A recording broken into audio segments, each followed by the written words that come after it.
Road. എൻ്റെ പേര് Libin John. ഞാൻ കാസർഗോഡ് ജില്ലയിലെ ചിറ്റാരിക്കാൽ എന്ന് പറയുന്ന സ്ഥലത്തു നിന്നാണ് വരുന്നത്. ഇതെൻ്റെ രണ്ടാമത്തെ ഉടമ്പടി സാക്ഷ്യമാണ് ഈ അൾത്താരയിൽ നിന്നുകൊണ്ട്. ആദ്യത്തെ തവണ ഞാൻ സാക്ഷ്യം പറഞ്ഞതിന് ശേഷം എൻ്റെ UK പോകുന്നതിൻ്റെ കുറച്ച് തടസ്സങ്ങളുണ്ടായിരുന്നു. അതിൻ്റെ കാര്യം സംബന്ധിച്ച് ഞാൻ ഓൾറെഡി സാക്ഷ്യം പറഞ്ഞിരുന്നു. അതിനുശേഷം ഞാൻ 2022 UK പോയി. UK ഞാൻ ഓപ്പറേഷൻ തിയേറ്ററിലാണ് വർക്ക് ചെയ്യുന്നത്. UK കടന്നു ചെന്നത് ഒരു പ്രൈവറ്റ് സെക്ടറിലോട്ടായിരുന്നു. അവിടെ കടന്നു ചെന്ന സമയം മുതൽ ഒരുപാട് ഞാൻ കടന്നുപോയ സാഹചര്യങ്ങളിൽ മാതാവിൻ്റെ ഇടപെടൽ എങ്ങനെ ഉണ്ടായി എന്നതിനെ പറ്റിയാണ് ഇപ്പോൾ ഞാൻ സംസാരിക്കാൻ അവിടെ നിൽക്കുന്നത്. UK കടന്നു ചെന്ന് 2022 കടന്നു ചെന്നത് ഒരു ഗ്രാമത്തിലോട്ടായിരുന്നു. UK ഉള്ള ആളുകൾക്കറിയാം, UK ഒരു ഗ്രാമ സൈഡിലോട്ടാണ് ഞാൻ കടന്നു ചെന്നത്. അവിടെ ചെന്നപ്പോഴേക്കും എനിക്ക് ചുറ്റുപാടുമായിട്ട് യാതൊരുവിധ കോണ്ടാക്റ്റ് ഇല്ല, എൻ്റെ ഫ്രണ്ട്സ് ഇല്ല. ഞാൻ ഭയങ്കരധികം ബുദ്ധിമുട്ട് അനുഭവിച്ചു. അതുപോലെ തന്നെ എൻ്റെ ജോലി മേഖലയിലാണെങ്കിലും എനിക്ക് ലാംഗ്വേജിൻ്റെ പെട്ടെന്ന് ഒരു രാജ്യത്തോട്ട് കടന്നു ചെന്നുമ്പോഴുണ്ടാകുന്ന ലാംഗ്വേജിൻ്റേതായ കുറേ ബുദ്ധിമുട്ടുകൾ, അങ്ങനെ കുറേ പ്രശ്നങ്ങൾ അഭിമുഖീകരിച്ച് ഒരു 6-7 മാസം ഞാനവിടെ ജോലി ചെയ്ത് കഴിഞ്ഞപ്പോഴേക്കും എനിക്ക് അവിടെ നിന്ന് എങ്ങനെയെങ്കിലും മാറണം, എൻ്റെ ജോലി സ്ഥലം എനിക്ക് മാറണം എന്നൊരു ചിന്ത എൻ്റെ മനസ്സിലേക്ക് വന്നു. അങ്ങനെ ഞാൻ അവിടെ ചെന്നൊരു 6 മാസത്തിന് ശേഷം പുതിയ ജോലിക്ക് വേണ്ടി അപ്ലൈ ചെയ്യാനായിട്ട് ശ്രമിക്കുമ്പോഴും എനിക്ക് ഒരുപാട് പ്രതിസന്ധികളുണ്ടായിരുന്നു. കാരണം ഞാൻ 6 മാസം ആയിട്ടുള്ളൂ. അവിടുത്തെ മാനേജ്മെൻറ്റിന് അതൊരു വലിയൊരു വിഷയമാകുമോ, അങ്ങനത്തെ ഒരുപാട് പ്രതിസന്ധികളുണ്ടായിരുന്നു. അങ്ങനെ വേറെ അവിടെ എനിക്ക് കമ്മ്യൂണിക്കേറ്റ് ചെയ്യാനോ എന്നെ ഗൈഡ് ചെയ്യാനോ എനിക്ക് വേണ്ട കാര്യങ്ങൾ പറഞ്ഞു തരാനോ അവിടെ ആരും ഉണ്ടായിരുന്നില്ല. അങ്ങനെ 6-7 മാസങ്ങൾക്ക് ശേഷം ഞാൻ ഈ കാര്യങ്ങളെല്ലാം സ്റ്റാർട്ട് ചെയ്യാനായിട്ട് തുടങ്ങുമ്പോഴാണ് എൻ്റെ അന്നത്തെ ഉടമ്പടിയുടെ കാര്യങ്ങളെല്ലാം ഉണ്ടായിരുന്നെങ്കിലും ഞാൻ പ്രോപ്പറായിട്ട് ഉടമ്പടിയുടെ കാര്യങ്ങളിലേക്ക് ആ സമയത്ത് നിലനിൽക്കുന്നുണ്ടായിരുന്നു. കാരണം അവിടെ എനിക്ക് അടുത്ത് പള്ളിയിൽ പോകേണ്ട സാഹചര്യങ്ങളോ അതുപോലെ തന്നെ വേറെ ആത്മീയപരമായിട്ട് ചിന്തിക്കാനോ പറ്റുന്ന ഒരു സാഹചര്യങ്ങളോ ഒന്നും തന്നെ ഉണ്ടായിരുന്നില്ല. മാനസികപരമായിട്ട് ഒരുപാട് ഡിപ്രഷൻ്റെ ഒരു സാഹചര്യങ്ങളിലൂടെയൊക്കെ കടന്നു പോയിക്കൊണ്ടിരുന്ന ഒരു സാഹചര്യമായിരുന്നു അത്. അങ്ങനെ ഈ സമയത്താണ് ഞാൻ ഉടമ്പടിയിലേക്ക് പിന്നെയും വരാമെന്നൊരു തോന്നൽ വന്നു. അങ്ങനെ ഞാൻ ഓൺലൈനിൽ ഉടമ്പടി എടുത്ത് പ്രാർത്ഥനകളെല്ലാം ആരംഭിച്ചു. ആ പ്രാർത്ഥനകൾ ആരംഭിച്ച ബലത്തിൽ എനിക്ക് കൂടുതൽ ആപ്ലിക്കേഷൻ ഫോമുകൾ എൻ്റെ ജോലിയിലേക്ക് ഇടാനായിട്ട് എനിക്ക് ഓപ്പർച്യൂണിറ്റി ലഭിച്ചു. അങ്ങനെ ഇരിക്കുമ്പോഴാണ് എനിക്ക് തോന്നിയത്, കാരണം ഇനിയും ഞാൻ പ്രൈവറ്റ് സെക്ടറിലോട്ട് പോകുന്നത് വളരെയധികം ബുദ്ധിമുട്ടേറിയ കാര്യമായതുകൊണ്ട് എനിക്ക് NHS തന്നെ പോകണമെന്നൊരു ആഗ്രഹത്തോടു കൂടി NHS അവിടുത്തെ ഗവൺമെൻറ്റാണ്, അവിടുത്തെ ഗവൺമെൻറ് ഹോസ്പിറ്റലുകളാണ് NHS. അപ്പോൾ അതിൽ എനിക്ക് വർക്ക് ചെയ്യണമെന്നൊരു ആഗ്രഹത്തോടു കൂടി ഞാൻ NHS ടാർഗറ്റ് ചെയ്ത് ഞാൻ ആപ്ലിക്കേഷൻസ് ക്രിയേറ്റ് ചെയ്യാൻ തുടങ്ങി. പക്ഷേ എൻ്റെ ഒരു കഴിവോ എൻ്റെ ഒരു മെറിറ്റോ കൊണ്ട് എനിക്ക് ആപ്ലിക്കേഷൻ ഫോം അത്ര വേണ്ടത്ര രീതിയിൽ ഫില്ല് ചെയ്യാൻ സാധിച്ചിരുന്നില്ല. അതുകൊണ്ട് തന്നെ ഞാൻ ആദ്യമേ സമർപ്പിച്ച ആപ്ലിക്കേഷൻ ഫോമുകളൊക്കെയും റിജക്റ്റായി. അങ്ങനെ ഞാൻ ഓൺലൈൻ ഉടമ്പടി എടുത്തു. ഓൺലൈൻ ഉടമ്പടിയിലായിരുന്നതിന് ശേഷം ഞാൻ ആപ്ലിക്കേഷൻ ഫോമുകൾ ക്രിയേറ്റ് ചെയ്യാൻ തുടങ്ങിയപ്പോഴേക്കും എനിക്ക് വളരെ മികച്ച രീതിയിൽ തന്നെ ആപ്ലിക്കേഷൻ ഫോമുകൾ സബ്മിറ്റ് ചെയ്യാൻ സാധിച്ചു. അങ്ങനെ ഞാൻ ആപ്ലിക്കേഷൻ ഫോമുകൾ സബ്മിറ്റ് ചെയ്തു. ആദ്യമേ എനിക്ക് പ്രൈവറ്റ് സെക്ടറിൽ നിന്നാണ് കൂടുതൽ ഓഫറുകൾ വന്നത്. ആ ഓഫറുകളൊക്കെയും ഞാൻ അക്സെപ്റ്റ് ചെയ്യണം എന്നുണ്ടായിരുന്നു. കാരണം നല്ല സാലറിയോട് കൂടിയിട്ട് നല്ല പാക്കേജുകൾ വന്നെങ്കിലും പ്രൈവറ്റ് സെക്ടറിലെ ബുദ്ധിമുട്ടുകൾ എനിക്കറിയാവുന്നതുകൊണ്ട് ഞാനത് നോക്കിയില്ല. പകരം NHS അതിനെ കോൺസെൻട്രേറ്റ് ചെയ്തു. NHS നമുക്ക് അവിടെ ചെന്ന് ആപ്ലിക്കേഷൻസ് ഇടാനും പ്രത്യേകിച്ച് എൻ്റെ ഫീൽഡിൽ കിട്ടാനായിട്ട് വളരെ ബുദ്ധിമുട്ടേറിയ ഒരു മേഖലയായിരുന്നു അവിടെ NHS. കാരണം ഓപ്പറേഷൻ തിയേറ്ററിലോട്ട് അങ്ങനെ ഒരു പെട്ടെന്ന് അവിടുന്ന് ഒരാളെ, പ്രത്യേകിച്ചൊരു UK നിന്നല്ലാത്ത ഒരു ഫോർജിനായിട്ടുള്ള എന്നെ എടുക്കാനായിട്ട് അവർക്ക് വളരെയധികം ബുദ്ധിമുട്ടുണ്ട് ഒരു സാഹചര്യമായിരുന്നു ആ സമയം. അത് കഴിഞ്ഞു ഞാൻ ഉടമ്പടിയിൽ കൂടുതൽ ശ്രദ്ധ കേന്ദ്രീകരിച്ചു. ഞാൻ ആപ്ലിക്കേഷൻ ഇട്ടു. പിന്നെ ആയപ്പോഴേക്കിനും മാതാവിൻ്റെ ഇടപെടലുകൾ എനിക്ക് കിട്ടി തുടങ്ങി. ഞാൻ കൂടുതൽ ഉടമ്പടിയിലോട്ട് ഫോക്കസ് ചെയ്യാൻ തുടങ്ങി. പ്രത്യേകിച്ച് എനിക്ക് കുർബാന കൂടാൻ പറ്റുന്നൊരു സാഹചര്യം ആയിരുന്നില്ല അവിടെ, തീർച്ചയായും. കാരണം അവിടെ ഒരു ഗ്രാമാന്തരീക്ഷമാണ്, പുറത്തു പോകാനായിട്ട് വാഹനം എനിക്കില്ല. അപ്പം പള്ളി എന്ന് പറയുന്നത് വളരെയധികം ദൂരത്താണ്. അപ്പോൾ അവിടെ പോയി എല്ലാ ദിവസവും കുർബാന കൂടുക എന്ന് പറയുന്നത് എന്നെ സംബന്ധിച്ചിടത്തോളം സാധിക്കാത്തൊരു കാര്യമായിരുന്നു. പ്രത്യേകിച്ച് പുതുതായിട്ട് ആ രാജ്യത്തോട്ട് ചെന്ന് എനിക്ക് ഒരു കാറ് അല്ലെങ്കിൽ ഒരു ബൈക്ക് അവിടെ എടുക്കുക എന്ന് പറയുന്നത് അഫോർഡ് ചെയ്യാൻ പറ്റുന്നൊരു കാര്യമായിരുന്നില്ല. അങ്ങനെ അവിടെ നിന്ന് സാധിക്കുന്ന രീതിയിലൊക്കെ ഞാൻ ഓൺലൈനിൽ കുർബാനകൾ കൂടും. സാധിക്കുന്നത് പോലെ ബാക്കി എല്ലാ കാര്യങ്ങളും, ഇപ്പം കുമ്പസാരിക്കാനാണെങ്കിലും 2 ആഴ്ച കൂടുമ്പോൾ ഞാൻ പള്ളിയിൽ പോയി കുമ്പസാരിക്കാൻ ശ്രമിക്കുന്നുണ്ടായിരുന്നു. അങ്ങനെ കൂടുതൽ ഓൺലൈൻ ഉടമ്പടിയിലോട്ട് ഞാൻ ആധ്യാത്മികപരമായിട്ടും എല്ലാ കാര്യങ്ങളും ഞാൻ കൂടുതൽ ശ്രദ്ധ ചെലുത്താൻ തുടങ്ങി. അങ്ങനെ എനിക്ക് NHS ഞാൻ സമർപ്പിച്ച ആപ്ലിക്കേഷനുകൾ അക്സെപ്റ്റ് ചെയ്യാൻ തുടങ്ങി. അങ്ങനെ ഞാൻ വെച്ച ആപ്ലിക്കേഷൻ 1 അക്സെപ്റ്റ് ചെയ്തു. അങ്ങനെ എനിക്ക് 3 NHS ഹോസ്പിറ്റലുകൾ എൻ്റെ ആപ്ലിക്കേഷൻ അക്സെപ്റ്റ് ചെയ്ത് എനിക്ക് ഇൻ്റർവ്യൂ കോൾ വന്നു. പിന്നെ അവിടുത്തെ കടമ്പ എന്ന് പറയുന്നത് ഇൻ്റർവ്യൂ പാസ്സാകുക എന്നായിരുന്നു. അപ്പം സാധാരണ ഞാൻ അവിടെ കടന്നു ചെന്നു. അവിടുത്തെ ലാംഗ്വേജ് എല്ലാം ലാംഗ്വേജ് എല്ലാവരുമായിട്ട് പരിചിതമായി വരുന്നതേ ഉള്ളൂ. അപ്പം പെട്ടെന്നൊരു സുപ്രഭാതത്തിൽ ഇൻ്റർവ്യൂ കോൾ വന്നു. അറ്റൻഡ് ചെയ്യാൻ പറഞ്ഞു. ഞാൻ അറ്റൻഡ് ചെയ്തു. ഞാനത് ഫെയിലായിപ്പോയി. പിന്നീട് ഞാൻ അറ്റൻഡ് ചെയ്യാനായിട്ട് പോകുമ്പോഴൊക്കെ ഞാൻ ഉടമ്പടി തൈലം പൂശി പ്രാർത്ഥിച്ച് മാതാവിൻ്റെ കാശ് രൂപം, എൻ്റെ കയ്യിൽ സാധാരണ കാശ് രൂപം ഉണ്ടായിരുന്നു, കാശ് രൂപം മുറുകെ പിടിച്ച് ഞാൻ ഇൻ്റർവ്യൂകൾ അറ്റൻഡ് ചെയ്തു. ഞാൻ പ്രതീക്ഷിക്കുന്നതിനേക്കാളൊപ്പുറം എനിക്ക് എന്നെക്കൊണ്ട് പെർഫോം ചെയ്യാനേക്കാൾ ഉപരി എനിക്ക് പെർഫോം ചെയ്യാൻ സാധിച്ചു. എനിക്ക് മികച്ച സാലറിയോടുകൂടി തന്നെ 3 NHS ഹോസ്പിറ്റലുകളിൽ നിന്ന് എനിക്ക് പാക്കേജ് ലഭിച്ചു. എനിക്ക് ഇൻ്റർവ്യൂ പാസ്സായി, എന്നെ അവർ അക്സെപ്റ്റ് ചെയ്തു. അത് കഴിഞ്ഞ് മികച്ചൊരു ഹോസ്പിറ്റൽ തിരഞ്ഞെടുക്കണമെന്നായിരുന്നു. ഞാൻ ചുറ്റുപാടുകളും സ്ഥല സൗകര്യങ്ങളെല്ലാം നോക്കി. അതിനോടൊപ്പം ഞാൻ പ്രാർത്ഥിച്ചത് എനിക്ക് പള്ളി അടുത്തുള്ള ഒരു സ്ഥലം, ഒരു ഹോസ്പിറ്റൽ അല്ലെങ്കിൽ ഒരു അക്കോമഡേഷൻ എനിക്ക് ലഭിക്കുന്ന രീതിയിലുള്ളൊരു ഹോസ്പിറ്റൽ വേണമെന്നായിരുന്നു. അങ്ങനെ അത്യാവശ്യം ഒരു ടൗൺ ഏരിയയിലോട്ടുള്ള സ്ഥലത്ത് ഞാൻ നോക്കി. അങ്ങനെ 2 ഹോസ്പിറ്റലിൽ ഞാൻ അക്സെപ്റ്റ് ചെയ്തു. 2 ഹോസ്പിറ്റലിലെ ഒരു ഹോസ്പിറ്റലിൽ പ്രധാനമായിട്ടും പ്രോസസ്സ് മെയിനായിട്ടും കൊണ്ടുപോയി. രണ്ടാമത്തെ ഹോസ്പിറ്റലിൽ ഞാൻ ചെറുതായിട്ട് ആപ്ലിക്കേഷനുകളൊക്കെ ഇടയ്ക്കിടയ്ക്ക് കൊടുത്തു, കുറേ ഡിലേ ആക്കി ഞാൻ കൊണ്ടുപോയി. അങ്ങനെ ആ ഹോസ്പിറ്റലിൻ്റെ പിന്നെ അവരുടെ ജോലി കിട്ടുന്നതിന് വേണ്ടിയിട്ടുള്ള പ്രധാനപ്പെട്ട ഒരു ക്രൈറ്റീരിയ ആയിരുന്നു റെഫറൻസ് കിട്ടുക എന്നുള്ളത്. അങ്ങനെ ഞാൻ റെഫറൻസിന് വേണ്ടി ഞാനപ്പോൾ വർക്ക് ചെയ്തുകൊണ്ടിരുന്ന മാനേജറിനെ സമീപിച്ചപ്പോൾ മാനേജർ പറഞ്ഞു, നീ ഇപ്പോൾ വന്നതേ ഉള്ളൂ, നിനക്ക് റെഫറൻസ് എന്നെക്കൊണ്ട് തരാൻ പറ്റത്തില്ല എന്ന രീതിയിൽ മാനേജർ പറഞ്ഞതിൻ്റെ മാനേജർ തീർത്തും കൈയൊഴിഞ്ഞു. അതോടുകൂടി ഞാൻ സ്റ്റാർട്ട് ചെയ്ത് വെച്ച എൻ്റെ പ്രോസസ്സ് അവിടെ സ്റ്റോപ്പായി. പിന്നെ എനിക്ക് മുന്നോട്ട് പോകാനായിട്ട് വേറൊരു വഴിയില്ല. എനിക്ക് വേറെ ആരും റെഫറൻസ് തരാനില്ല അവിടെ. എനിക്ക് ആരുമായിട്ടും പരിചയമില്ല അവിടെ. ആരോട് ചോദിച്ചാലും റെഫറൻസ് ഇല്ല. കാരണം മാനേജ്മെൻറ്റ് ലെവലിലുള്ള ആരോടും എനിക്ക് കമ്പനിയില്ല, ആരെയും എനിക്ക് അറിയത്തില്ല. അങ്ങനെ ഇരിക്കുമ്പോൾ ഒരു ദിവസം നൈറ്റ് ഡ്യൂട്ടി ചെയ്തുകൊണ്ടിരിക്കുന്ന സമയത്ത് അവിടുത്തെ നൈറ്റ് ഡ്യൂട്ടി ഇൻചാർജായ മാനേജർ എൻ്റെ അടുക്കൽ ഇങ്ങോട്ട് വന്നിട്ട്, ഞാൻ ആ സമയത്ത് തന്നെ ഓൺലൈനിൽ ഉടമ്പടി എടുത്തതിൻ്റെ കൂടാണ്ട് തന്നെ ഞാൻ ലൈറ്റ് കാൻഡിൽ പ്രയർ റിക്വസ്റ്റ് കൂടി ഇട്ടിരുന്നു. അപ്പം ഇത് ഒരു യാദൃശികമായിട്ട് ഈ നൈറ്റ് ഡ്യൂട്ടി ഇൻചാർജ് മാനേജർ, അവിടുത്തെ തന്നെ അസിസ്റ്റൻറ്റ് മാനേജറായിട്ടുള്ള ആൾ എൻ്റെ അടുക്കൽ വന്നിട്ട് എന്നോട് ഇങ്ങനെ ചോദിച്ചു, നീ ഇവിടുന്ന് പോകുമെന്ന് കേട്ടല്ലോ, നിനക്ക് എന്നാ വേണ്ട, എന്തെങ്കിലും ഹെൽപ്പ് വേണമെങ്കിൽ ഞാൻ ചെയ്തു തരാമെന്ന് പറഞ്ഞു. അപ്പം ഞാൻ ആക്ച്വലി ഒരാളോടും ഞാൻ പറഞ്ഞിട്ടുണ്ടായിരുന്നില്ല ഈ കാര്യം, അറിഞ്ഞ കാര്യം. അവർ മാനേജ്മെൻറ്റ് ലെവലിൽ ഡിസ്കസ് വന്നപ്പം അവരറിഞ്ഞതായിരിക്കാം.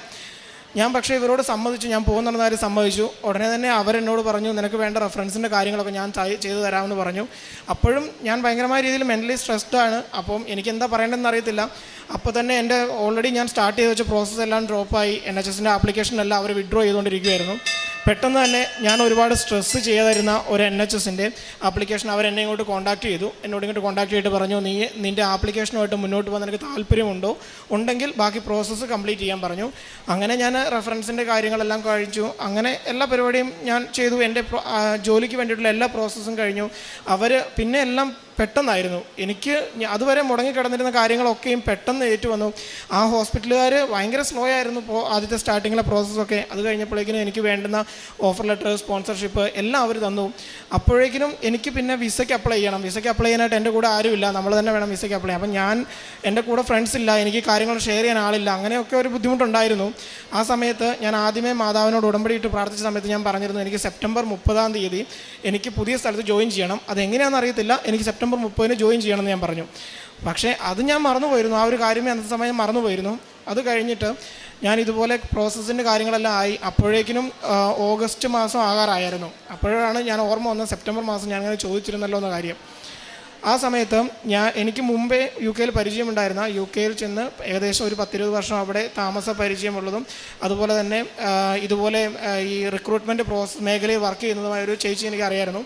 ആ ചേച്ചി എന്നെ യാദൃശ്യമായിട്ട് കോൺടാക്ട് ചെയ്തു. ആ ചേച്ചിയോട് ഞാൻ കാര്യങ്ങളൊക്കെ പറഞ്ഞപ്പോൾ ആ ചേച്ചിയോട് വേറെ യാതൊരു കോൺടാക്റ്റ് ഇല്ലാത്ത ഒരാളാണ്. ആ ചേച്ചി എന്നോട് ഇങ്ങോട്ട് വന്ന് എനിക്ക് വേണ്ട എല്ലാ ഗൈഡൻസും തന്ന് എന്തൊക്കെ കാര്യങ്ങളാണ് ചെയ്യേണ്ടതെന്നും ആരെയൊക്കെയാണ് സമീപിക്കേണ്ടതെന്നും വിസയ്ക്ക് വേണ്ടിയിട്ടുള്ള എന്തെല്ലാം പ്രോസസ്സുകളാണ് ഞാൻ ചെയ്യേണ്ടതെന്നും എല്ലാം ഒരു ഏജൻസിനെ പോലെ ആ ചേച്ചി നിന്ന് കൂടെ വന്ന് എനിക്ക് പറഞ്ഞു തന്നു. എന്നിട്ട് ആ ചേച്ചി തന്നെ നല്ലൊരു സൊളിസിറ്ററിൻ്റെ അടുക്ക് ചെന്ന് എൻ്റെ വിസ ആപ്ലിക്കേഷൻ സബ്മിറ്റ് ചെയ്തു. അങ്ങനെ വിസ സബ്മിറ്റ് ചെയ്യുമ്പോഴേക്കും എനിക്ക് അപ്പോഴും എൻ്റെ മനസ്സിലൊരു ഭയം ഉണ്ടായിരുന്നു. കാരണം ഇപ്പോൾ എൻ്റെ നിലവിലുള്ള വിസ ഞാനിപ്പം വേറൊരു വിസ അപ്ലൈ ചെയ്യുമ്പോഴേക്കും അത് ഓൾറെഡി ക്യാൻസലായി പോകാനുള്ള സാധ്യതയുണ്ട്. അപ്പോൾ ഇനി പുതിയ വിസയ്ക്ക് എങ്ങനെ എന്തെങ്കിലും റിജക്ഷൻ വന്നു കഴിഞ്ഞ് കഴിഞ്ഞാൽ പിന്നെ അതൊരു വലിയൊരു പ്രശ്നമാകും. അങ്ങനെ ഇട്ടുകൊണ്ട് ഞാൻ എന്ത് ചെയ്തു, ഞാൻ ഫാസ്റ്റ് ട്രാക്ക് വിസ എന്ന് പറഞ്ഞൊരു സംവിധാനമുണ്ട്. അവിടെ നമുക്ക് വിസ പെട്ടെന്ന് തന്നെ കിട്ടുന്ന ഒരു 5 ദിവസങ്ങൾ കൊണ്ട് കിട്ടുന്ന ഒരു സംവിധാനമായിരുന്നു അത് കുറച്ച് എക്സ്പെൻസീവ് ആയിട്ടുള്ള ഒരു വിസയായിരുന്നു. അങ്ങനെ ആ വിസ ഞാൻ എൻ്റെ കയ്യിൽ നിന്ന് പേയ്മെൻറ്റ് ചെയ്തു. ഞാൻ ആ വിസ അപ്ലൈ ചെയ്തു. അപ്പോഴും ഞാൻ പ്രതീക്ഷിക്കുന്നത് എനിക്ക് കുറച്ച് വേഗം കിട്ടണം എന്നൊരു ധാരണയിലായിരുന്നു ഞാനത് ചെയ്തത്. പക്ഷേ ഞാൻ മാതാവിൻ്റെ ഇടപെടലിനെ ഞാൻ ആ സമയത്തേക്ക് പെട്ടെന്നൊരു സമയത്തേക്ക് ഞാൻ മാതാവിൻ്റെ ഇടപെടലിനെ മറന്നുപോയി എന്നത് നേരെ തന്നെയാണ്. അത് അറിയിക്കാൻ വേണ്ടിയിട്ട് 5 വർക്കിംഗ് ഡേയ്സ് കൊണ്ട് എടുത്ത് കിട്ടേണ്ട ആ വിസ മാതാവിൻ്റെ കയ്യൊപ്പോടു കൂടിയാണ് എനിക്ക് ഈ ജോലി കിട്ടിയതെന്ന് കാണിക്കാൻ വേണ്ടിയിട്ട് എനിക്ക് ലഭിച്ചത് 6-ാമത്തെ ദിവസമാണ്. ഈ 6-ാമത്തെ ദിവസം വിസ കിട്ടുമ്പോഴും ഞാൻ പറയുന്നത് എൻ്റെ മെറിറ്റ് കൊണ്ട് എനിക്കവിടെ വന്നതല്ല. കാരണം ഓരോ പ്രതിസന്ധി ഘട്ടത്തെ അഭിമുഖീകരിക്കുമ്പോഴും എനിക്ക് എങ്ങനെ അത് തരണം ചെയ്യണമെന്ന് ഓരോ ആളുകൾ വഴി മാതാവ് എനിക്ക് പറഞ്ഞു തന്നുകൊണ്ടേയിരുന്നു. അങ്ങനെ ഞാൻ ആ ജോലിക്ക് പുതിയ വിസ ലഭിച്ചു കഴിഞ്ഞ് ഞാൻ റെസിഗ്നേഷൻ ലെറ്ററുമായിട്ട് മാതാവിൻ്റെ മുമ്പിലോട്ട് പോകുമ്പോൾ ആ റെസിഗ്നേഷൻ ലെറ്ററിൽ ഞാൻ എൻ്റെ ഉടമ്പടി തൈലം കൊണ്ട് കുരിശ് വരച്ചിട്ട് മാനേജർ കൊണ്ട് കൊടുക്കണേ. ആദ്യമേ റിഫ്യൂസ് ചെയ്ത മാനേജർ എൻ്റെ റെസിഗ്നേഷൻ ലെറ്റർ അക്സെപ്റ്റ് ചെയ്തിട്ട് ഞാൻ എഴുതി കൊടുത്ത ഡേറ്റിലേക്ക് എനിക്ക് അവർ റിസൈൻ ചെയ്തു തന്നു. അതൊന്നും ഒരിക്കലും അവിടെ നടക്കുന്ന കാര്യമല്ല. അങ്ങനെ ഒരു മാനേജ്മെൻറ്റും അക്സെപ്റ്റ് ചെയ്യുന്ന ഒരു കാര്യമല്ല അത്. മാതാവിൻ്റെ കൃപ കൊണ്ട്, ദൈവത്തിൻ്റെ ഇടപെടൽ കൊണ്ട് എനിക്കത് ലഭിച്ചു. അങ്ങനെ ഞാൻ അവിടെ നിന്നും റെസിഗ്നേഷൻ ലെറ്റർ വെച്ചു. പിന്നെ എനിക്ക് പുതിയ സ്ഥലത്തോട്ട് ജോലിക്ക് പ്രവേശിക്കുന്നതിന് വേണ്ടിയിട്ട് ഒരു സമയമുണ്ടായിരുന്നു. അപ്പം അതിനു മുമ്പ് തന്നെ അവർ എന്നെ കോൺടാക്ട് ചെയ്തിട്ട് എന്നോട് ചോദിച്ചു, ഞാൻ നിൻ്റെ എഗ്രിമെൻറ്റ് ലെറ്റർ പ്രിൻറ്റ് ചെയ്യാൻ വേണ്ടി പോവുകയാണ്, നീ എന്നത്തേക്കാണ് നിനക്കൊരു ഡേറ്റ് വേണ്ടേ എന്ന് ചോദിച്ചു. അപ്പം സ്വാഭാവികമായിട്ടും അപ്പോഴാണ് എനിക്ക് ഓർമ്മ വന്നത് സെപ്റ്റംബർ 30 ഞാൻ മാതാവിന് മുമ്പിൽ പറഞ്ഞ ഡേറ്റ് ഉണ്ടല്ലോ എന്ന്. അപ്പം ഓഗസ്റ്റ് മാസം കഴിഞ്ഞു, സെപ്റ്റംബർ പകുതി ആകുമ്പോഴേക്കാണ് ഇവർ വിളിക്കുന്നത്. അങ്ങനെ ഞാൻ പറഞ്ഞു എനിക്ക് സെപ്റ്റംബർ 30 ജോയിനിങ്ങിന് വേണ്ടി വേണ്ടെന്ന് പറഞ്ഞപ്പോൾ അവർ പറഞ്ഞു അത് പറ്റത്തില്ല, അതൊരു ഫ്രൈഡേ ആണ്, അതുകൊണ്ട് സെപ്റ്റംബർ 30 ഇല്ല, ഒക്ടോബർ 2 എന്ന് പറഞ്ഞു. അപ്പം ഒക്ടോബർ 2 എന്ന് പറയുന്നത് ഇതിന് മുന്നേ എനിക്ക് വേറെ ഒരു ഇതിലൂടെ തന്നെ എനിക്ക് 2 എന്നൊരു സന്ദേശം എനിക്ക് ലഭിച്ചിരുന്നു. അത് പ്രാർത്ഥനയിലായിരുന്നപ്പോൾ എനിക്ക് ലഭിച്ച ഒരു ഇതായിരുന്നു. അപ്പോഴും ഞാൻ യാദൃശ്ചികമായിട്ട് ഞാൻ വേറെ ഒന്നും ഓർത്തില്ല. പക്ഷേ ഞാൻ മാതാവിന് പറഞ്ഞ സെപ്റ്റംബർ 30 ആയിരുന്നു. അപ്പോൾ എനിക്ക് അവിടെ ചെല്ലുമ്പോഴേക്കും പുതിയ സ്ഥലത്തോട്ട് ചെല്ലുമ്പോൾ അവിടുത്തെ അക്കോമഡേഷൻ വേണം, കാര്യങ്ങൾ വേണം. NHS ഹോസ്പിറ്റലിൽ പൊതുവേ നഴ്സുമാർക്കല്ലാത്തവർക്ക് അവിടെ അക്കോമഡേഷൻ കിട്ടുക വളരെ ബുദ്ധിമുട്ടായൊരു കാര്യമാണ്. ഞാൻ മാതാവിനോട് പ്രാർത്ഥിച്ചു, അവരോട് റിക്വസ്റ്റ് ചെയ്തുകൊണ്ട് തന്നെ അവരെനിക്ക് 6 മാസത്തെ അക്കോമഡേഷൻ അറേഞ്ച് ചെയ്ത് തന്നു. ആ 6 മാസത്തെ അക്കോമഡേഷൻ അറേഞ്ച് ചെയ്തിരുന്നതോട് തന്നെ അവരെന്നോട് പറഞ്ഞു, നീ സെപ്റ്റംബർ 29 അങ്ങോട്ട് മൂവ് ചെയ്തോളൂ, സെപ്റ്റംബർ മാസം 30 തൊട്ട് അവർ എൻ്റെ അവിടുത്തെ അക്കോമഡേഷൻ സ്റ്റേ കണക്ക് കൂട്ടത്തുള്ളൂ, 29 മൂവ് ചെയ്തോളാൻ പറഞ്ഞു. അങ്ങനെ സെപ്റ്റംബർ മാസം 30 ഞാൻ മാതാവ് തന്ന ജോലിയിലേക്ക് പ്രവേശിക്കാനായി അവിടെ പോയി. അവിടെ പോകുന്നതിന് മുമ്പേ 2 ദിവസം എനിക്ക് മാതാവിൻ്റെ ഇടപെടലുകൾ എനിക്ക് കുറച്ചുകൂടെ വ്യക്തമായിട്ട് ആവശ്യമായിട്ടുണ്ടായിരുന്നു. അങ്ങനെ ആ ഇടപെടലുകൾക്ക് വേണ്ടി ഞാൻ മാതാവിനോട് ഇങ്ങനെ പ്രാർത്ഥിക്കുമായിരുന്നു. മാതാവ് എനിക്കിത് മാതാവ് തരുന്നതെന്ന് എനിക്ക് കാണിക്കാനായിട്ട് എന്താ ഉള്ളതെന്ന് ചോദിച്ചു ഞാനിങ്ങനെ പ്രാർത്ഥിച്ച് ബൈബിൾ തുറന്നപ്പം എനിക്ക് വെളിപാടിൻ്റെ പുസ്തകത്തിൽ നമ്മുടെ കൃപാസനത്തിൽ പാട്ട് പാടുന്നത് പോലെ മാതാവിനെ വർണ്ണിച്ചുകൊണ്ടുള്ളൊരു ഭാഗമായിരുന്നു. എനിക്ക് ഇന്നേ വരെ ഞാൻ ബൈബിൾ എടുത്തപ്പോഴൊന്നും എനിക്ക് ലഭിക്കാതിരുന്ന ആ വെളിപാടിൻ്റെ പുസ്തകം വളരെ യാദൃശ്ചികമായി എനിക്ക് കിട്ടിയപ്പോൾ തന്നെ എനിക്ക് മനസ്സിലായി മാതാവിൻ്റെ ഇടപെടലോടുകൂടിയാണ് ഞാൻ ഇവിടുന്ന് പോകുന്നതെന്ന്. പിന്നെ എനിക്ക് പേടിക്കേണ്ട ഒരു കാര്യം വന്നില്ല. എല്ലാം ലൈറ്റ് വെയിറ്റിംഗ് ആയിരുന്നു. എൻ്റെ എല്ലാ കാര്യങ്ങളും വളരെ സ്മൂത്തായിട്ട് നടന്നു. ഒരുപാട് സാമ്പത്തിക ബുദ്ധിമുട്ടുള്ള സമയത്തുണ്ടായിരുന്നു. അക്കോമഡേഷൻ്റെ കാര്യം, ഞാൻ ഒരു ഗ്രാമപ്രദേശത്തായതുകൊണ്ട് തന്നെ അവിടെ ഒരു വീട് കിട്ടുക എന്ന് പറയുന്നത് വളരെ എക്സ്പെൻസീവായ ഒരു കാര്യമാണ്. അതായത് ഞാൻ നല്ലൊരു വീട്ടിലാണ്, അവർ എനിക്ക് ഓൾറെഡി എടുത്തുന്ന വീടായിരുന്നു, ഞാൻ തിരഞ്ഞെടുത്ത വീടല്ല. അപ്പോൾ അത്യാവശ്യം നല്ല എക്സ്പെൻസീവായിട്ടുള്ള വീടായിരുന്നു. അപ്പം എൻ്റെ ചിലവുകളും ഈ വിസയ്ക്ക് വേണ്ട റിക്വയർമെൻറ്റിന് വേണ്ടിയിട്ട് ഒന്നിനും എനിക്ക് ഒരാളുടെ അടുക്കലും കടം മേടിക്കേണ്ടി വന്നില്ല. എല്ലാ പൈസയും എൻ്റെ മാതാവ് എനിക്ക് കൊണ്ടുതന്നു എന്ന് തന്നെ വേണമെങ്കിൽ പറയാം. ഒരു രൂപ പോലും എനിക്ക് പിന്നോട്ട് നോക്കേണ്ടി വന്നിട്ടില്ല. അത് കഴിഞ്ഞു അവിടെ നിന്ന് ഇറങ്ങി ഞാൻ ഇതുപോലെ മാതാവിൻ്റെ കൂടുതൽ സാമീപ്യം മനസ്സിലാക്കണമെന്ന ആഗ്രഹത്തോടു കൂടി ഞാൻ പ്രാർത്ഥിക്കുന്നുണ്ടായിരുന്നു.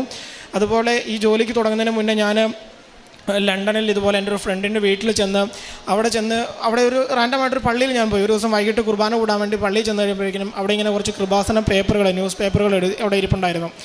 അപ്പം ആ ന്യൂസ് പേപ്പറുകളിൽ അത് പഴയ ഒരു ന്യൂസ് പേപ്പറായിരുന്നു, ആരോ കൊണ്ട് വെച്ചിട്ട് പോയതാണ്. ഞാനത് എടുത്തിട്ട് ഡിസ്ട്രിബ്യൂട്ട് ചെയ്യാൻ വേണ്ടിയിട്ട് ഞാൻ എൻ്റെ കൈ പിടിച്ചപ്പോഴേക്കും അപ്പോഴാണ് എനിക്ക് എൻ്റെ എഗ്രിമെൻറ്റ് ലെറ്റർ വരുന്നത്. എൻ്റെ എഗ്രിമെൻറ്റ് ലെറ്റർ വന്നു, പുതിയ ഹോസ്പിറ്റലിൽ നിന്നുള്ള എഗ്രിമെൻറ്റ് ലെറ്റർ വന്നു. അതൊരു ഏകദേശം അവരുടെ UK ഓഫീസ് വർക്കിംഗ് ഹവേഴ്സ് കഴിയാനാവാനായിട്ടുള്ള ഒരു സമയത്താണ് ആ എഗ്രിമെൻറ്റ് ലെറ്റർ വരുന്നത്. ഞാൻ അപ്പോഴേക്കും നോക്കുമ്പം അതിൽ അവർ നേരത്തെ പറഞ്ഞിരുന്ന സാലറി പാക്കേജ് ആയിരുന്നില്ല ഉണ്ടായിരുന്നത്. അപ്പോൾ പെട്ടെന്ന് എൻ്റെ മനസ്സിൽ തോന്നി, നീ അത് ചോദിക്ക്, ഇത് സാലറി കുറഞ്ഞു പോയതാണോ എന്തുകൊണ്ടാണെന്ന് എൻ്റെ മനസ്സിലിങ്ങനെ തോന്നി. ആ പേപ്പർ മാതാവിൻ്റെ കൈയാന്ന് വേണേ അച്ഛൻ പറയുന്ന കണക്ക് തന്നെ സത്യമാണ്. അതിപ്പോഴും ഒരു പേപ്പർ, അന്ന് ലഭിച്ചൊരു പേപ്പർ എൻ്റെ കയ്യിൽ ഇപ്പോഴും ഇരിപ്പുണ്ട്. കാരണം അത് മാതാവിൻ്റെ കൈയായിട്ട് എനിക്ക് തോന്നി. ഞാൻ ഉടനെ തന്നെ അവരോട് റിപ്ലൈ ചെയ്തു, എനിക്ക് ഈ സാലറി പാക്കേജ് അല്ലായിരുന്നു ഞാൻ ചോദിച്ചിരുന്നതെന്ന് പറഞ്ഞപ്പം അവർ പറഞ്ഞു, സോറി, അത് ബൈ മിസ്റ്റേക്കിലി വന്നതാണ്, ഞാൻ അത് പുതിയൊരു പാക്കേജ് എഗ്രിമെൻറ്റ് ലെറ്റർ നിനക്ക് അറ്റാച്ച് ചെയ്തിട്ടുണ്ടെന്ന് പറഞ്ഞ് എനിക്ക് പുതിയ സാലറി പാക്കേജോടുകൂടി ഒരു എഗ്രിമെൻറ്റ് ലെറ്റർ വന്നു. അപ്പോൾ ആക്ച്വലി ഞാൻ ഒരിക്കലും അത് ചെക്ക് ചെയ്യേണ്ട ഒരാളല്ല. കാരണം ഞാൻ പെട്ടെന്ന് ഒരാൾ നോട്ടീസ് ചെയ്യത്തില്ല സാലറി പാക്കേജ്. അത് വളരെ ഒരു ചെറിയ അക്കങ്ങൾ അങ്ങോട്ടും ഇങ്ങോട്ടും മാറ്റം ഉണ്ടായിരുന്നുള്ളൂ. പക്ഷേ അതൊരു വലിയ മാറ്റം തന്നെയായിരുന്നു. അപ്പം തന്നെ അവരെനിക്ക് അതിന് റിപ്ലൈ തന്നു, അവർ എഗ്രിമെൻറ്റ് ചേഞ്ച് ചെയ്ത് തന്നു. അങ്ങനെ ഞാൻ അവിടെ നിന്ന് തിരിച്ച് അവിടെ പുതിയ സ്ഥലത്ത് പോയി ജോയിൻ ചെയ്തു. അവിടെ ജോയിൻ ചെയ്തപ്പോഴും ഞാൻ മാതാവിനോട് ചോദിച്ചു, മാതാവിൻ്റെ ജോലിയാണെന്ന് എനിക്ക് കാണാൻ വേണ്ടിയിട്ട് എനിക്ക് അവിടെ മേരി എന്ന് പറയുന്നൊരു ചേച്ചി വേണം. ഞാൻ ചുമ്മാ മാതാവിനോട് പറഞ്ഞതാണ്, കാഷ്വലായിട്ട് പ്രാർത്ഥിക്കുമ്പോൾ മാതാവിനോട് പറഞ്ഞു എനിക്ക് മേരി എന്ന് പറയുന്നൊരു ചേച്ചി അവിടെ വർക്ക് ചെയ്യാൻ നേരത്ത് വേണമെന്ന് പറഞ്ഞു. അതുപോലെ തന്നെ അവിടെ ചെന്നപ്പോൾ ഒന്നിന് വരെ 2 മേരി എന്ന് പറയുന്ന 2 മലയാളി ചേച്ചിമാർ തന്നെ NHSലുണ്ടായിരുന്നു. അങ്ങനെ അവിടെ അത്യാവശ്യം എല്ലാവരും നല്ല കോർപ്പറേറ്റീവ് ആയിട്ടുള്ള നല്ല ഫ്രണ്ട്ലി ആയിട്ടുള്ള ഒരു ജോലി സ്ഥലത്തൂടെ എനിക്ക് മാറാൻ സാധിച്ചു. ബാക്കി ഉണ്ടായിരുന്ന കടന്നുപോയ സ്ട്രെസ്സും ഒരുപാട് ബുദ്ധിമുട്ട് അനുഭവിച്ചു. കാരണം UK-ലോട്ട് നമ്മളൊരു രാജ്യത്തോട്ട് ഒറ്റയ്ക്ക് കടന്നു ചെല്ലുമ്പോൾ നമുക്ക് പെട്ടെന്ന് അവിടുത്തെ നിബന്ധനകളോ നിയമങ്ങളോ ഒന്നും അറിയില്ലാണ്ട് നമ്മളങ്ങോട്ട് ചെന്ന് കഴിയുമ്പോൾ ഉണ്ടായേക്കാവുന്ന ഒരു പ്രതിസന്ധി വളരെയധികം ബുദ്ധിമുട്ടായിരുന്നു ആ സമയത്താണ് ഇതുപോലെ എന്നെ മാതാവിൻ്റെ ഉടമ്പടിയിലൂടെ എനിക്ക് കരകയറാൻ സാധിച്ചത്. അത് കഴിഞ്ഞ് പിന്നെ ഇവിടെ ഉണ്ടായിരുന്ന എൻ്റെ ഉടമ്പടിയിലെ മറ്റൊരു നിയോഗമായിരുന്നു നല്ലൊരു വീട്. ആക്ച്വലി ഞങ്ങളുടെ വീട് കുറച്ച് പഴയ വീടായിരുന്നു. അപ്പം ഞങ്ങൾ ഒരുപാട് നാളുകളായിട്ട് അതിൻ്റെ ലോണിന് വേണ്ടിയിട്ടൊക്കെ ശ്രമിക്കുന്നുണ്ടായിരുന്നെങ്കിലും പ്രോപ്പറായിട്ട് ലോൺ എടുക്കാൻ മാത്രമുള്ള വരുമാനമൊന്നും ഇല്ലാത്തതുകൊണ്ട് തന്നെ ഞങ്ങൾക്കൊരു ലോണെല്ലാം റിജക്റ്റായി പോയിക്കൊണ്ടിരിക്കുകയായിരുന്നു. അങ്ങനെ ഞങ്ങളൊരു ലോണ് അപ്ലൈ ചെയ്തു. ഇവിടെ ഞാൻ ജോലിക്ക് മാറിയതിന് ശേഷം ഞാൻ ബാങ്കിൽ ചെന്നപ്പോൾ അവർ പറഞ്ഞു 2 വർഷം വിദേശത്തെ എക്സ്പീരിയൻസ് ഉള്ളവർക്ക് മാത്രമേ ലോൺ കൊടുക്കുകയുള്ളൂ എന്ന് പറഞ്ഞു. അപ്പം ഞാൻ പിന്നെയും ഓൺലൈനിൽ ലൈറ്റ് ക്യാൻഡിൽ പ്രയർ റിക്വസ്റ്റ് പ്രാർത്ഥിച്ചു. അതിനുശേഷം ഞങ്ങൾ വേറൊരു ബ്രാഞ്ചിൽ ചെന്നപ്പോൾ ആ മാനേജർ പറഞ്ഞു കുഴപ്പമില്ല, നിങ്ങൾക്ക് ലോൺ തരുന്നതിന് കുഴപ്പമില്ല എന്ന് പറഞ്ഞു. അവിടെ നിന്ന് പിന്നെ അങ്ങോട്ട് ആ ലോണിൻ്റെ പ്രോസസ്സുകളൊക്കെ ശരവേഗത്തിലായിരുന്നു. എല്ലാ പ്രോസസ്സുകളും പപ്പ കുറേ സ്ട്രഗിൾ ചെയ്തു. പപ്പ കുറേ പേപ്പർ വർക്കുകൾ സബ്മിറ്റ് ചെയ്തെങ്കിലും 8 മാസം കൊണ്ട് ഞങ്ങളുടെ വീടിൻ്റെ പണി പൂർത്തീകരിച്ചു. മനോഹരമായൊരു വീട് ഞാൻ പണിതു. ഇതെല്ലാം ഇങ്ങോട്ട് മാറിക്കഴിഞ്ഞ് ഈ ഓൺലൈൻ ഉടമ്പടി കഴിഞ്ഞ് കിട്ടിയ അനുഭവങ്ങളാണ്. 8 മാസം കൊണ്ട് എൻ്റെ വീടിൻ്റെ പണികളെല്ലാം പൂർത്തീകരിച്ചു. ഈ കഴിഞ്ഞ ഫെബ്രുവരി 25-ാം തീയതി ഞാൻ കയറിക്കൂടലിന് വേണ്ടിയിട്ട് ഇപ്പോൾ നാട്ടിലോട്ട് വന്നായിരുന്നു. അപ്പോൾ എന്തായാലും വന്ന് മാതാവിനോട് നേർന്നായിരുന്നു ഇവിടെ വന്ന് ഉടമ്പടി എടുത്ത് സാക്ഷ്യം പറയുമെന്ന്. അങ്ങനെ 8 മാസം കൊണ്ട് വീടിൻ്റെ പണികൾ മനോഹരമായി പൂർത്തീകരിച്ചു. വന്നവരെല്ലാം തന്നെ പറഞ്ഞു നല്ല വീടായിരുന്നു എന്ന് പറഞ്ഞു. അങ്ങനെ വീട്ടിൽ കയറിക്കൂടി. അതിനുശേഷം ഞാനിവിടെ വന്ന് സാക്ഷ്യം പറയാമെന്ന് നേർന്നിരുന്നത്. അങ്ങനെ ഇപ്പോൾ വന്ന് സാക്ഷ്യം പറയുന്നതാണ്. പിന്നെ ഇതായിരുന്നു പ്രധാനമായും എനിക്ക് ലഭിച്ച 2 അനുഗ്രഹങ്ങൾ. അതുപോലെ തന്നെ ഒരുപാട് അനുഗ്രഹങ്ങൾ സമയത്തിൻ്റെ കാര്യത്തിലാണെങ്കിലും മാതാവുമായിട്ട് എന്ന് പ്രാർത്ഥിച്ചിട്ട് ഇറങ്ങുന്ന കാര്യത്തിൽ ഏത് വഴിക്ക് പോയാലും എൻ്റെ എല്ലാ കാര്യങ്ങളിലും മാതാവിൻ്റെ ഒരു ഇടപെടൽ, കർത്താവിൻ്റെ ഒരു ഇടപെടൽ എനിക്ക് അനുഭവിച്ചിട്ടുണ്ട്. പിന്നെ അവിടെ ആയിരുന്നെങ്കിൽ പോലും ഞാനിപ്പം പുതിയ സ്ഥലത്തോട്ട് മാറിയപ്പം അവിടെ പ്രാർത്ഥിച്ചതുപോലെ തന്നെ പള്ളിയുടെ അടുത്ത് എനിക്ക് വീട് കിട്ടി. ആ വീട് കിട്ടിയതാണെങ്കിൽ വളരെ ചിലവ് കുറഞ്ഞ് സിറ്റിക്കകത്ത് തന്നെ എനിക്ക് നല്ലൊരു അപ്പാർട്ട്മെൻറ്റ് അവിടെ കിട്ടി. ആ അപ്പാർട്ട്മെൻറ്റിൽ ഇപ്പം താമസിക്കുന്നത് പള്ളിയുടെ വളരെ അടുത്താണ്. സാധിക്കുന്ന ദിവസമൊക്കെ ഞാൻ പള്ളിയിൽ പോയി കുർബാന കൂടാറുണ്ട്. 2 ആഴ്ചകളിൽ കുമ്പസാരം മുടങ്ങിയിട്ടില്ല. പിന്നെ അതുപോലെ തന്നെ ഞാൻ അവിടെ നേരത്തെ ആയിരുന്നപ്പോൾ ഓൺലൈൻ ഉടമ്പടി എടുത്ത സമയത്ത് നാട്ടിൽ നിന്ന് എൻ്റെ ഫ്രണ്ട്സ് വന്നവരുടെ അടുക്കെ കൃപാസനത്തിൽ നിന്ന് പേപ്പർ വാങ്ങി ഞാൻ അവിടുത്തെ പള്ളിയിലൊക്കെ പോയി അവിടെ ഡിസ്ട്രിബ്യൂട്ട് ചെയ്യുന്നുണ്ടായിരുന്നു. അതുപോലെ തന്നെ കാരുണ്യ പ്രവർത്തികളാണെന്ന് പറഞ്ഞാലും ഞാൻ സാധിക്കുന്ന പോലെ എല്ലാവർക്കും ഇവിടുന്ന് മുന്നേ സാക്ഷ്യം പറഞ്ഞ ആളുകളും പറഞ്ഞിട്ടുണ്ട്. അതുപോലെ അവിടെ നമുക്ക് കാരുണ്യ പ്രവർത്തി ചെയ്യാൻ ഒരുപാട് ലിമിറ്റേഷൻസ് ഉണ്ട്. എങ്കിലും നമ്മൾ ഒരാളൊരു ഹെൽപ്പ് ചോദിച്ചു കഴിഞ്ഞാൽ ഞാൻ നിരാകരിച്ചിട്ടില്ല. പിന്നെ അതുപോലെ തന്നെ സാമ്പത്തികപരമായിട്ടുള്ള ഹെൽപ്പുകളും ചെയ്യുന്നുണ്ടായിരുന്നു. പിന്നെ നാട്ടിൽ വന്നതിന് ശേഷം കെയർ ഹോമിലൊക്കെ പോയി കാര്യങ്ങളൊക്കെ ചെയ്യുന്നുണ്ടായിരുന്നു. അതുപോലെ തന്നെ മമ്മിയും ഉടമ്പടിയിലുണ്ടായിരുന്നു. മമ്മിയും കാര്യങ്ങളെല്ലാം അതുപോലെ ചെയ്യുന്നുണ്ടായിരുന്നു. അങ്ങനെ ഞങ്ങളുടെ കുടുംബപരമായിട്ട് എല്ലാവരും കാരുണ്യ പ്രവർത്തികളും ചെയ്യുന്നുണ്ട്. പിന്നെ ആദ്യകാലപരമായിട്ടാണെങ്കിൽ തന്നെയും ഈ ഉടമ്പടിയിലേക്ക് വന്ന പിന്നെ എനിക്ക് കുറേ അനുഭവങ്ങൾ ലഭിച്ചു. ഞാൻ ഈ ഉടമ്പടിയിൽ നേരിട്ട എൻ്റെ ഒച്ചഴയുന്ന പോലെ, അച്ഛൻ പറയുന്ന വാക്കുകൾ ഞാൻ പറയുകയാണ്, ഒച്ചഴയുന്ന പോലെ പോയിക്കൊണ്ടിരുന്ന പല കാര്യങ്ങളും എനിക്ക് എടുത്തുകൊണ്ട് ഒരാൾ കൊണ്ടുവയ്ക്കുന്ന രീതിയിൽ എങ്ങനെ കൊണ്ടുവച്ചോ അത്രയും കൊണ്ടുവച്ചു. മനസ്സിൽ ഞാൻ മാതാവിനോട് എന്ത് പ്രാർത്ഥിച്ചോ അത് അതിനേക്കാട്ടും മനോഹരമായിട്ട് മാത്രമേ എനിക്ക് ഇതുവരെ കടന്നു കിട്ടിയിട്ടുള്ളൂ. അങ്ങനെ അതുകൊണ്ട് ഞാൻ ഈ സാക്ഷി ഇവിടെ രേഖപ്പെടുത്തുന്നു. യേശയ്യാ പ്രവാചകന്റെ പുസ്തകം 30:21 മുതലുള്ള തിരുവചനങ്ങളിൽ കർത്താവ് നിനക്ക് കഷ്ടതയുടെ അപ്പവും ക്ലേശത്തിന്റെ ജലവും തന്നാലും നിന്റെ നയനങ്ങൾ നിന്റെ ഗുരുവിനെ ദർശിക്കും. നിന്റെ ഗുരു നിന്നിൽ നിന്ന് മറഞ്ഞിരിക്കുകയില്ല. നീ വലത്തോട്ടോ ഇടത്തോട്ടോ തിരിയുമ്പോൾ നിന്റെ കാതുകൾ പിന്നിൽ നിന്ന് ഒരു സ്വരം ശ്രവിക്കും, ഇതാണ് വഴി, ഇതിലേ പോവുക. ലിബിൻ ജോൺ തൻ്റെ വിദേശ ജോലിയെക്കുറിച്ചും UK-യിലേക്ക് താൻ പോകുന്നതിന് മുൻപ് ഇവിടെ വന്ന് സാക്ഷ്യം പറഞ്ഞിട്ട് പോയ മകനാണ്.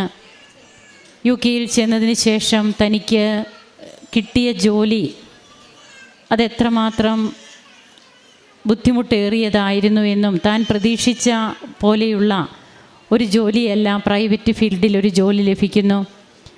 തനിക്ക് ഒരു ഗവൺമെൻറ് ഫീൽഡിൽ ഒരു ജോലി വേണം എന്നുള്ള ആ ഒരു ആഗ്രഹം മനസ്സിലുണ്ട്. പിന്നീട് തൻ്റെ അവിടുത്തെ സാഹചര്യങ്ങൾ അതൊന്നുമായിട്ട് പൊരുത്തപ്പെട്ടു പോകുവാനായിട്ട് ഒരു ഉൾപ്രദേശം, ഗ്രാമപ്രദേശം എന്നാണ് ഈ മകൻ ഇവിടെ പറയുക.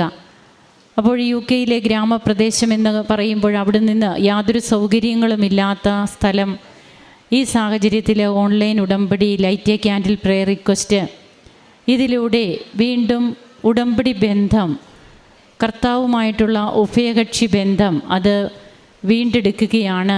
പരിശുദ്ധ അമ്മയാകുന്ന വാഗ്ദാന പേടകത്തെ സ്വീകരിച്ച് സമാഗമ കൂടാരമായി മാറിയ നിന്റെ ജീവിതത്തിന്മേൽ പകൽ മേഘത്തണലായും രാത്രി അഗ്നിസ്തംഭമായും ദൈവം കൂട്ടിന് വരുന്ന കാഴ്ചകളാണ് പിന്നീട് ഈ മകൻ ഇവിടെ പങ്കുവയ്ക്കുന്നത്. ജോഷുവയുടെ പുസ്തകത്തിൽ നമുക്ക് ഈ തിരുവചനങ്ങൾ കാണുവാൻ കഴിയും. അങ്ങനെ പിന്നീട് തനിക്ക് തൻ്റെ ഓൺലൈൻ ഉടമ്പടിയിലൂടെ ലൈറ്റ് എ ക്യാൻഡിൽ പ്രെയർ റിക്വസ്റ്റിലൂടെ എങ്ങനെ ഗവൺമെൻറ് ജോലി ലഭിക്കുന്നു, ഒത്തിരിയേറെ വഴികളൊക്കെ ഇവിടെ പറഞ്ഞു. പ്രതിസന്ധികളുടെ ഒരു നീണ്ട നിര തന്നെ ഉണ്ടായിരുന്നു. അത് ലഭിക്കുമെന്ന് യാതൊരു ഉറപ്പുമില്ലാത്ത അവസ്ഥകളുണ്ടായിരുന്നു. എന്നാൽ ലിബിൻ ഇവിടെ പറയുമ്പോൾ പരാമർശിക്കുന്ന ഒരു കാര്യമുണ്ട്. പള്ളിയിൽ പോകുന്നതിന് എനിക്ക് മണിക്കൂറുകൾ യാത്ര ചെയ്യണം, എനിക്ക് സ്വന്തമായിട്ട് വാഹനമില്ല, എങ്കിലും ഞാൻ ഓൺലൈൻ കുർബാന കണ്ടിരുന്നു. നാം ഒരിക്കലും ഓൺലൈൻ കുർബാന പ്രോത്സാഹിപ്പിച്ചിട്ടല്ല. ആ മകൻ്റെ ഒരു മനോഭാവം പിന്നീട് എത്ര ദൂരമുണ്ടെങ്കിലും 2 ആഴ്ചയിലൊരിക്കൽ കുമ്പസാരിക്കാനായിട്ട് ഞാൻ ശ്രമിക്കുമായിരുന്നു. വീണ്ടും തൻ്റെ ഒരു റിക്വസ്റ്റ്, തനിക്ക് ജോലി വേണം, എന്നാൽ പള്ളിയിൽ പോകാനുള്ള സൗകര്യമനുസരിച്ചുള്ള ഒരു ജോലിയില്ലാതെ നിൽക്കുന്ന ഒരു ചെറുപ്പക്കാരനാണ് കിട്ടുന്ന ജോലിക്ക് പോകാൻ നോക്കുകയല്ല ചെയ്യുന്നത്. തൻ്റെ ഡിമാൻഡുകളൊക്കെ ഇതാണ്. ഇത് ഈശോയോട് പറയുന്നു. ഈശോ എങ്ങനെയാണ് പിന്നീട് ഈ മകൻ്റെ കാര്യത്തിൽ ഇടപെടുക? തനിക്ക് വേണ്ടിയിട്ട് നിലകൊള്ളുന്ന ഒരു മകളാണ് എന്ന് കർത്താവിന് പൂർണ്ണ ബോധ്യം വരുമ്പോൾ കർത്താവ് ഈ മകൻ്റെ കൂടെ ഇറങ്ങി വരുന്ന അനുഭവങ്ങൾ പിന്നീടുണ്ടാവുകയാണ്. അങ്ങനെ തനിക്ക് സമയ ചുരുക്കമായും ഭാരലഘുത്വമായുമൊക്കെ തൻ്റെ കൂടെ ദൈവം താൻ ദൈവത്തിൻ്റെ കൂടെ വസിച്ച അനുഭവങ്ങൾ ആണ് പിന്നീട് ഈ മകൻ ഇവിടെ പങ്കുവയ്ക്കുക. അങ്ങനെ തനിക്ക് വിസ പ്രോസസ്സിങ് ഓരോ കാര്യത്തിലും എത്രമാത്രമായിരുന്നു റിസ്ക് ഉണ്ടായിരുന്നത്. തനിക്ക് മാനേജർ ഒരിക്കലും തനിക്ക് അവിടുന്ന് ഒരു ലെറ്റർ തരില്ലായിരുന്നു. എന്നാൽ അതൊന്നും തനിക്ക് ആരും സ്വാധീനിക്കാനില്ല, ഒരു പരിചയവുമില്ല. പിന്നീട് അസിസ്റ്റൻ്റ് മാനേജർ വന്ന് ഇങ്ങോട്ട് ചോദിക്കുന്നു, നിനക്ക് എന്താണ് പ്രശ്നം? പിന്നീട് വീണ്ടും മാനേജർ ഇടപെട്ട് തനിക്ക് എങ്ങനെ തൻ്റെ കാര്യങ്ങളൊക്കെ ക്ലിയർ ആകുന്നു, ഓഫർ ലെറ്റർ വരുന്നതൊക്കെ അതിനൊന്നും ആ ഓഫീസ് സമയത്തൊന്നുമല്ല. എങ്കിൽ പോലും താനൊരു ഡേറ്റ് ഇട്ട് പ്രാർത്ഥിക്കുമ്പോൾ ആ ഡേറ്റിനുള്ളിൽ തനിക്ക് എങ്ങനെ കാര്യങ്ങൾ ക്ലിയറായി. അവിടെയും വീണ്ടും തടസ്സമുണ്ട്. വന്ന സാലറി ഡോക്യുമെൻറ്റിൽ അതിന് വ്യത്യാസം, സംഖ്യയ്ക്ക് വ്യത്യാസം. അത് താൻ കണ്ടുപിടിക്കേണ്ട ഒരു കാര്യമേ ആയിരുന്നില്ല. എന്നാൽ പെട്ടെന്ന് ഇമെയിൽ ചെയ്യാനായിട്ട് തനിക്ക് തോന്നിക്കുകയാണ്. അങ്ങനെ ഓരോ കാര്യവും ഇവിടെ പറയുമ്പോൾ തൻ്റെ ഉള്ളിലിരുന്ന് തന്നെ പ്രചോദിപ്പിച്ചു കൊണ്ടിരുന്ന ദൈവസ്വരത്തിനനുസരിച്ച് താൻ മുൻപോട്ട് പോയി. അത് അമ്മയുടെ ഇടപെടലുകളാണ്. ദൈവം തന്നെ വഴി നടത്തിയതാണ്. നീ വലത്തോട്ടോ ഇടത്തോട്ടോ തിരിയുമ്പോൾ നിൻ്റെ കാതുകൾ പിന്നിൽ നിന്നൊരു സ്വരം ശ്രവിക്കും. ഈ സ്വരം എപ്പോഴും ഉണ്ട് നമ്മുടെ കൂടെ. അത് ശ്രവിക്കുന്നതിനുള്ള ഹൃദയം വേണം. അത് ബാഹ്യ കർണപുടങ്ങളല്ല, ഹൃദയത്തിൻ്റെ കർണപുടങ്ങളാണ്. അതിന് പരിശുദ്ധാത്മാവാണ് നമുക്ക് കൂട്ടിന് വേണ്ടത്. അപ്പോൾ ഈ മകൻ ഇന്ന് ഇവിടെ തൻ്റെ കാര്യങ്ങളൊക്കെ ക്ലിയറായി ഇന്ന് ഇവിടെ വന്ന് തീർത്ഥാടക ഉടമ്പടി എടുത്തു. ആണോ? അതെ, ഇന്ന് തീർത്ഥാടക ഉടമ്പടി എടുത്തു. ഇന്ന് ഇവിടെ വന്ന് തീർത്ഥാടക ഉടമ്പടി എടുത്ത് അമ്മയുടെ തിരുനടയിൽ തൻ്റെ 2ാമത്തെ സാക്ഷ്യവും പങ്കുവെച്ച് തനിക്ക് NHS എല്ലാവിധ ആനുകൂല്യങ്ങളോടും കൂടി, അതും ഒരു പൈസ പോലും തനിക്ക് ചിലവാക്കേണ്ടി വന്നില്ല. അക്കോമഡേഷൻ അതൊന്നും തനിക്ക് അവിടെ തരാൻ ആരുമില്ല. എന്നാലും തനിക്ക് വേണ്ടിയിട്ട് ഹോസ്പിറ്റൽ എങ്ങനെയാണ് അതൊക്കെ അറേഞ്ച് ചെയ്തത്, 6 മാസത്തേക്ക് തനിക്ക് മുൻകൂറായിട്ട് എല്ലാം ക്ലിയറാക്കി കിട്ടി എന്നൊക്കെയാണ് പറയുക. It is not by merit but by grace എന്ന് ആവർത്തിച്ച് പറയുന്ന ഈ ചെറുപ്പക്കാരനോടൊപ്പം നമുക്കും കരങ്ങളടിച്ച് ഈശോയ്ക്കും അമ്മയ്ക്കും നന്ദി പറയാം, ദൈവത്തെ മഹത്വപ്പെടുത്താം. അത്യപൂർവ ദൈവാനുഭവങ്ങൾ ഇനി നിങ്ങൾക്കും സ്വന്തം. ഈ യൂട്യൂബ് ചാനൽ ഇതുവരെ സബ്സ്ക്രൈബ് ചെയ്തിട്ടില്ലെങ്കിൽ ഇപ്പോൾ തന്നെ സബ്സ്ക്രൈബ് ചെയ്യുക. ഈ വീഡിയോ ഇപ്പോൾ തന്നെ നിങ്ങളുടെ സുഹൃത്തുക്കൾക്ക് ഷെയർ ചെയ്തുകൊണ്ട് കർത്താവിൻ്റെ പ്രേക്ഷിതരാകുക.